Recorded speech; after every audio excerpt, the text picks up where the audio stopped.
أعوذ بالله من الشيطان اللعين الرجيم. بسم الله الرحمن الرحيم. من دون الله هل ينصرونكم أو ينتصرون. اللهم صل على محمد وآل محمد وعجل فرجهم. سلام علیکم ورحمۃ اللہ وبرکاتہ.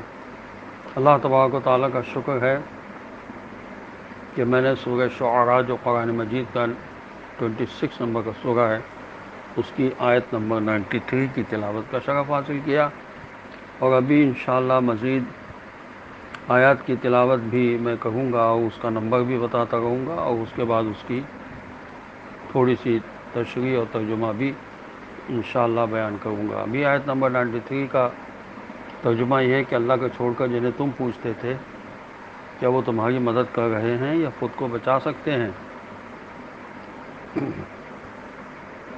عذاب کی ایک قسم یہ بھی ہے کہ جن معبودوں کی خاطر عمر بھر حق سے دشمنی کی ہے، جی بھر کر اس کی مخالفت کی ہے، اور اپنے معبودوں کے نہ ماننے والوں کے خلاف ہر حربہ استعمال کیا ہے، ایک دن ایسا آتا ہے کہ وہ کامیاب باوقار عزت و تکریم کے ساتھ ہیں اور یہ ذلت و خواری میں ناکامی کا منہ دیکھ رہے ہیں.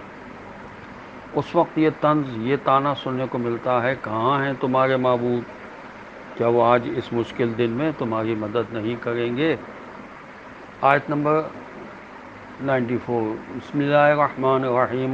فَكُبْكِبُوا فِيهَا هُمْ وَالْغَاوُونَ. اس کا ترجمہ یہ ہے، چنانچہ یہ خود اور گمراہ لوگ منہ کے بل جہنم میں گرا دیے جائیں گے. آیت نمبر 95. وَجُنُودُ إِبْلِيسَ أَجْمَعُونَ. اور ساری ابلیسی لشکر سمیت. کبکبو کا مادہ ہے کببا. الکب کے معنی کسی کو منہ کے بل گرانے کے ہیں. کبا کی تکرار ہے، کب کب، کبا کبا، برائے تاکید.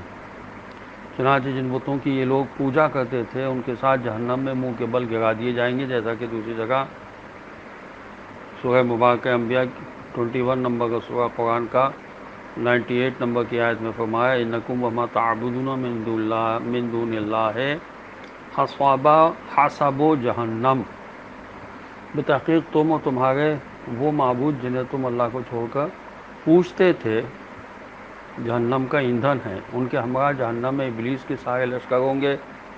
اجمعون یعنی ابلیس کے جن اور انس دونوں لشکروں پر مشتمل، سب ان کے ساتھ منہ کے بل گریں گے. اور اب آیت نمبر 96.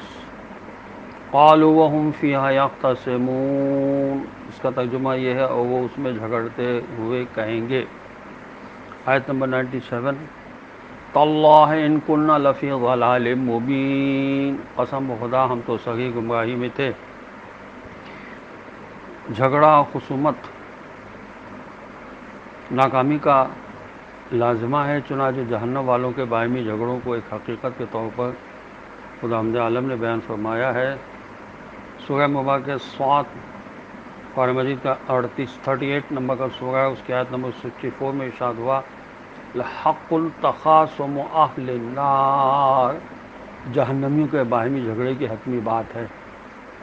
اہل آتش کے باہمی جھگڑے حتمی اور حقیقت ہیں، چنانچہ شکست و خوردہ جماعت اپنی شکست اور رسوائی کے بعد آپس میں جھگڑتی ہے، جبکہ کامیابی حاصل کرنے والی جماعت خوشی کا جشن مناتی ہے. اب وہ قسم کھا کر کہیں گے کہ ان خود ساختہ معبودوں کو رب العالمین کے برابر لانا کتنی بڑی گمراہی تھی. ایک جامد بیروح جسم کو اس ذات کے برابر لانا جس کے ہاتھ میں کل کائنات کے خزانے ہیں. انسان جب گمراہی کی تاریکی میں جاتا ہے تو ایک جامد حقیر اور رب العالمین میں فرق سمجھ میں نہیں آتا. ایک وجہ یہ بھی ہے کہ خشوع تو ہوتا ہے، لیکن نفاق پر جب مبنی خشوع ہو تو یہ صورتحال ہو جاتی ہے. چنانچہ حضرت رسول اکرم صلی اللہ علیہ وسلم نے فرمایا کہ نفاق پر مبنی خشوع و خضوع سے بچتے رہو. یہ ہوتا ہے کہ جسم تو خشوع کی حالت میں نظر آتا ہے لیکن دل خاشع نہیں ہوتا. مزید فرمایا کہ نفاق والے خشوع سے خداوند کریم کی پناہ طلب کرو، یعنی جسم میں تو خشوع ہو لیکن دل میں نفاق ہو۔ یہ کنز العمال میں حدیث موجود ہے۔ اور حضرت رسول خدا صلی اللہ علیہ وسلم نے یہ بھی فرمایا کہ جس کے بدن کا خشوع دل کے خشوع سے زیادہ ہو تو یہ نفاق والا خشوع ہے۔ بس انسان کا فرض یہ ہے کہ وہ لڑائی جھگڑے سے، جس کو عربی میں خصومت کہتے ہیں، دور ہے۔ سورہ حج قرآن مجید کا 22 نمبر کا سورہ، اس کی آیت نمبر 19 کی ابتدا میں ہے کہ ھذان خصمان اختصموا فی ربہم، یہ دونوں مومن و کافر دو مخالف فریق ہیں اور آپس میں اپنے پروردگار کے بارے میں لڑتے رہتے ہیں۔ حضرت امام جعفر صادق علیہ السلام نے فرمایا کہ صرف وہی شخص لڑائی جھگڑا کرتا ہے جس کے سینے میں تنگی ہوتی ہے، اور یہ بھی فرمایا کہ یا تو وہ شخص جھگڑا کرتا ہے جس کے پاس پرہیزگاری نہیں ہوتی، یا پھر وہ شخص جو شک میں مبتلا ہوتا ہے۔ اور یہ بھی فرمایا کہ لڑائی جھگڑا صرف وہ شخص کرتا ہے جسے یا تو اپنے دین میں شک ہوتا ہے یا جس کے پاس پرہیزگاری نہیں ہوتی۔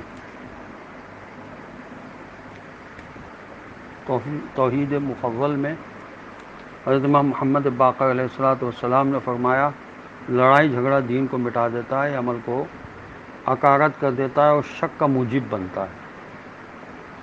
علی بن یقطین کہتے ہیں کہ حضرت ابو الحسن امام موسیٰ کاظم علیہ السلام نے فرمایا اپنے ساتھیوں کو حکم دو کہ وہ اپنی زبانوں کو قابو میں رکھیں، دین کے بارے میں لڑائی جھگڑا ترک کر دیں اور خداوند عز و جل کی عبادت کے سلسلے میں خوب کوشش کریں۔ حضرت امام جعفر صادق علیہ السلام نے فرمایا کہ لڑائی جھگڑے سے پرہیز کرو کیونکہ اس کی وجہ سے دلوں کی توجہ ہٹ جاتی ہے، نفاق کا وجود عمل میں آتا ہے اور کینوں کو جنم ملتا ہے۔ مزید فرمایا کہ دین کے معاملے میں لڑنے جھگڑنے سے بچتے رہو کیونکہ یہ چیز دلوں کی توجہ کو ذکر خدا سے ہٹا دیتی ہے، نفاق کا موجب بنتی ہے، کینوں کو وجود میں لاتی ہے اور جھوٹ کا سہارا لیتی ہے۔ حضرت امام محمد باقر علیہ السلام نے فرمایا کہ لڑائی جھگڑے سے بچتے رہو کیونکہ یہ شک کا موجب بنتے ہیں، عمل کو ضائع کر دیتے ہیں اور لڑنے جھگڑنے والوں کو ہلاک کر دیتے ہیں۔ نیز یہ بھی ہو سکتا ہے کہ انسان کے منہ سے ایسی بات نکل جائے جو ناقابل بخشش ہو۔ حضرت امام محمد باقر علیہ السلام نے فرمایا کہ جھگڑالو اور جھوٹے قسم کے لوگوں سے دور رہو کیونکہ ان لوگوں نے اس چیز کے علم کو ترک کر دیا ہے جس کا انہیں حکم دیا گیا ہے، اور ایسی چیز کو بزور اپنا لیا ہے جس کے علم کا انہیں حکم نہیں دیا گیا، حتیٰ کہ جسمانی علم کے حصول کے تکلف میں پڑ گئے۔ حضرت علیہ السلام نہج البلاغہ میں فرماتے ہیں کہ جو شخص لڑائی جھگڑے میں مبالغے سے کام لیتا ہے وہ گناہ گار ہو جاتا ہے، اور جو اس بارے میں کوتاہی کرتا ہے وہ ظلم کا شکار ہو جاتا ہے۔ جھگڑا کرنے والا کبھی خدا سے نہیں ڈر سکتا۔ حضرت امام جعفر صادق علیہ السلام جب کسی ایسی جماعت کے پاس سے گزر رہے ہوتے جو آپس میں لڑ جھگڑ رہی ہوتی تو جب تک 3 مرتبہ بلند آواز کے ساتھ اتقوا اللہ خدا سے ڈرو، اتقوا اللہ خدا سے ڈرو، اتقوا اللہ خدا سے ڈرو نہ کہہ دیتے آگے نہیں بڑھتے۔ مولا علی صاحب فرماتے ہیں کہ باہمی مخاصمت انسان کی بے وقوفی کو ظاہر کرتی ہے اور اسے حق میں کسی قسم کا اضافہ نہیں کرتی۔ السلام علیکم ورحمۃ اللہ وبرکاتہ۔